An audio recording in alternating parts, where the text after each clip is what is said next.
Hey, good morning, Appliance family. I'm Lamar Station with Appliance Professionals, based out of Louisville, Kentucky. And so, what I want to do is go over a concept. Last night, I was listening to a Appliance Bootcamp live event, and the conversation came up about people who are getting to the end of the year and having issues with the number of jobs that are coming through. And I think it applies more to the newer people, but I'm not sure. It could be people that have been doing this for a while. And so what I just want to talk about was kind of our thought process of the cyclical nature of appliance repair, and also what we do to try to level this thing out a little bit. To make it work for us throughout the year. So I'm going to just once again walk through my concept and hopefully help somebody as they start looking out through the future months and get around to this time next year and just have a steady flow of their money and their jobs coming in. So like I wrote up here, we're looking at ways to steady flow our money, because I know it's stressful.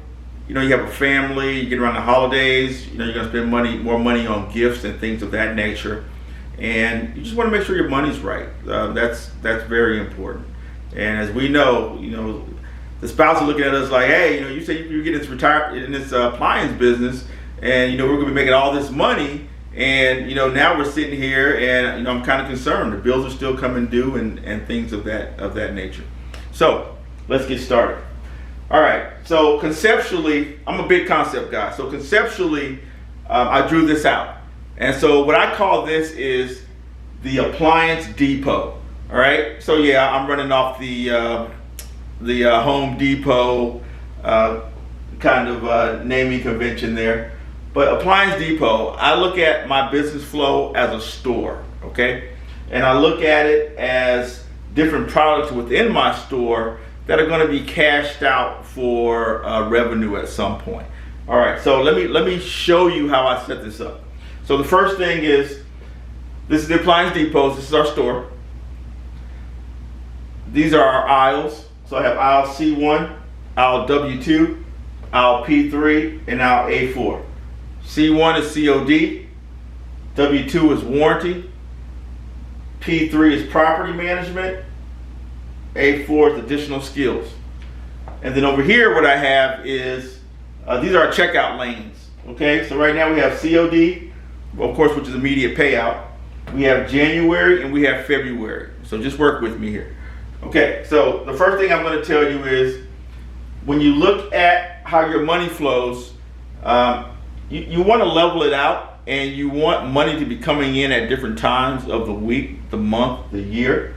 And you have to account for the cyclical nature of our business. So in my market, I realized that in December, people are going to have, I wouldn't say challenges, but they're going to have different things that they need to allocate their money to.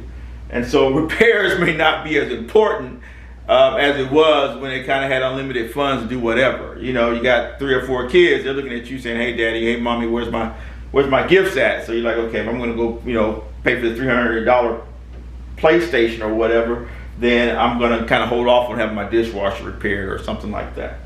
All right, so I know that December going into January are gonna be my slowest, and then money starts getting replenished, tax money comes in. You get your end of year bonus raise, whatever, from your job. So you have a lot more disposable income to spend on things, okay? So I look at it, COD, instant pay. January, that's gonna be my next 30 days. And February is gonna be my next 60 days. I'm looking at how money's gonna flow into those buckets, all right? And so let's start from left to right. So COD, that's gonna be things like, you Google my business, Nextdoor, Facebook, repeat customers, your advertising that pays off, any referrals you get. You're going to have your warranty companies, you're going to have your property managers, you're going to have additional skills, and you're going to have networking. So sometimes there's networking efforts that you've put in throughout the year that are going to pay off at some point in time. So for us specifically, it's our membership in BNI, Business Networking International. A lot of those people help us and give us different things. Okay, so let's kind of dig into it. So for my business, one thing that we look at through the holidays is that our COD, it does slow down. Okay, now, so if COD slows down, I could be in the month of December with no money coming in and being stressed over it, or I can implement some other strategies that are going to make sure that when December comes, when January comes, when February comes, I have a steady flow of money coming in, irregardless of how strong my COD is. So think about that concept, especially for you new guys, all right? So first thing, let's start from the right side. All right, so first thing I draw upon is my additional skills, okay? So I have additional skills of TV mounting, garage door repair, handyman services, selling inventory. So I have an online store where I sell off inventory that hasn't been moving throughout the year. And then also flipping appliances, okay? If I have some appliances that are sitting around and have additional capacity, then I'm gonna go ahead and flip them and put them on Facebook Marketplace, because those people who are looking to spend less money through the holiday period may still have an immediate need, but just can't afford to buy something brand new. All right, so I have aisle A4 is my additional skills aisle.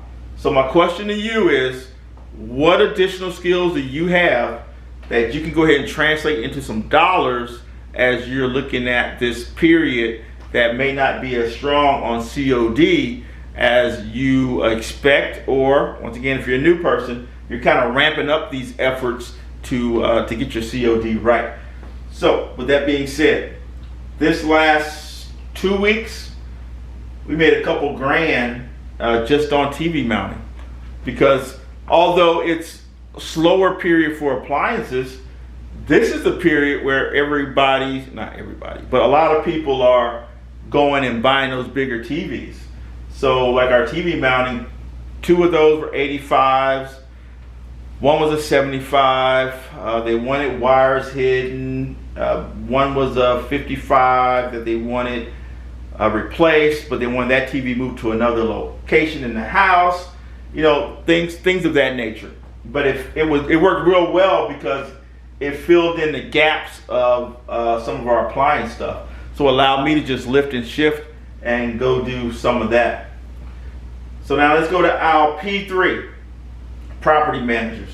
So this is critical, okay, in our strategy. Let me back up. So what aisle A4 allowed me to do was to get those jobs and turn that into COD and go ahead and check out and put that money in my bank account immediately. Okay, so that filled one of my gaps. All right, so property managers. Property manager fills another gap. Now, this is very important concept. When you think of aisle P3, think of all the shelves, okay? So what aisle P3 allowed me to do was to have jobs and opportunities on the shelf so that any gaps, I can just go ahead and pull those off and start working them. And that's what the beauty of property managers is. There's so much demand within a complex or a townhome community or whatever, that you can really just pick when you want to do it. And so what happens is the property managers are the tenants, especially the ones that have all their appliances covered. Like in our case, it's the refrigerator, the stove, and the dishwasher, okay? They're not worried that it's December. Actually, because it's December, it's more important, or the holiday period, because they're going to have family coming in and, you know, they're going to be cooking. So guess what? When that stove breaks, they're going to need to have it fixed. When that dishwasher breaks, they're going to need to have it fixed. And they're going to be blowing up the property manager. And the property manager is going to be blowing you up. So what you have to do is be ready to take advantage of those opportunities. So in our case, aisle P3. Just this last week, we had a property manager that ordered 2 stoves, 3 dishwashers, and asked us, because it's a holiday period, so Lowe's was going to take man, who knows how long to get this stuff, delivered and installed. So she called me and said, hey, would you be able to pick these up, install them, haul away the old one? I said, absolutely. She said, when can you do it? I said, well, when can you have the product at the store with my name on it to pick up? So we set that up last week. I took an afternoon. I took one afternoon because, hey, as a businessman, I need to line this stuff up, okay? So I took one afternoon and I went and I picked up all 5. Now, granted, 2 different stores. Let me be clear about that. So I picked up all 5, installed them, hauled away the old ones, invoiced them. Invoice was over, I think that invoice was like $1,350, $1,400. But I solved a pain point. I solved a problem. And the tenants were happy because they were able to cook for the holidays. They were able to wash dishes for the holidays. They felt like the company was really taking care of them. And that was very important to make sure that we didn't have a shortfall during the holiday period. Okay? And also we do inspections for them. So inspections is another thing. We've done a quarter of the inspections that we're tasked to do. Reasons beyond our control. Property manager quit, so that kind of put a damper on things. But what that allows us to do now is call the property manager back up and say, hey, we have some capacity. Let's go ahead and finish those additional inspections, and then go ahead and put them on the schedule and go ahead and bill them for them. And so that comes to, that's going to be our January revenue, okay? Because it's not COD, but we're 15-day net with them. So in January, we'll realize that money, which helps fill us in during that slow period. And then haul away. They have some old appliances that are stuck in the property manager storage room. So we're going to go ahead and haul those away and charge them for it. And then, so warranty companies, that's another thing. Once again, they're on the shelf. So by this point, you should be signed up with whoever. I have Cinch, Old Republic, American Home Shield, Liberty Home Guard. Whatever company floats your boat, sign up with them, okay? And depending on your net terms, when you cash that out, okay, so you take those jobs and you start filling your schedule, okay? So if you're back here at the end of November, you take these jobs and you start plugging them into December. So hopefully you'll get a payout in December, worst case scenario, January. And then if you're in December, you're gonna do the job, get your parts, whatever, you do your diagnostic, go back, you're gonna get paid out January and February. So you just start filling these months up. And the key here is, you want to get that mailbox money and those checks continuously, okay?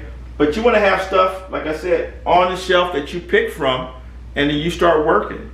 Don't be at the mercy of sitting there waiting for the phone to ring, or control your destiny. All right, so, and the other thing is, the other leg of this stool, is networking, okay? So, I didn't put we'll just make that N1. I didn't put an I on there. All right, so networking, referrals, for us is BNI, okay? And the crazy thing is, the majority of these TV mounting jobs came from BNI. And that was because I presented to them maybe 3 weeks ago. As part of my presentation, so as part of the program, you get to do a 10-minute presentation every so often so people understand your business better, so they can tell people about it. So during my presentation, I said, hey, I'm a primary appliance guy. Here's all the pictures and great things I've done. But oh, by the way, I do TV mounting. I've been doing that for a while. I teach a class, all that kind of stuff. And so at the end of the meeting, they're like, hey, I got this TV in my basement. I got this TV, my son, whatever. So I'm going to do those jobs. So that networking is huge because you have a captive audience there that you let know what you do. And oh, by the way, when they're sitting at home or their family's there and they run into a problem, you're the first in mind, so they're going to call you and you're going to be able to cash out. All right, so then, COD is COD.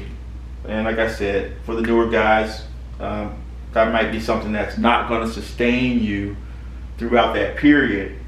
For some people that have been in business a longer time, of course, this is where you want to shoot for. But we all know, at some point, this slows down. So you have to have a multi-tiered strategy to be able to fill that void and be able to smooth your money out, and then be able to have your COD, have your next month, and have your month after, churning, and generating it. And then the beauty of it is, once we get to February and March, and this thing starts picking back up, okay, you're gonna have all this coming forward, and bam, that COD is just gonna be hitting hard. And then you really, gonna see that jump and that uptick. But then you just keep rinsing and repeating, and then prepare yourself to smooth out the rest of the months. So I just wanted to kind of give you insight into my strategy and my thought process, what I call the Appliance Depot, and the different aisles that we use and what we have on the shelf, so that we can pull off the shelf when there's those times that we're working our numbers and we're looking at what we need to generate, and we see some gaps, or we see the cyclical nature of our business start affecting us. So I hope this helps some people, at least to kind of see it from a visual aspect. And if you have any questions or whatever, just hit me up. So you can either comment here or lstation at stationtechnologies.com. That's plural. lstation at stationtechnologies.com. All right. I hope you have a great day.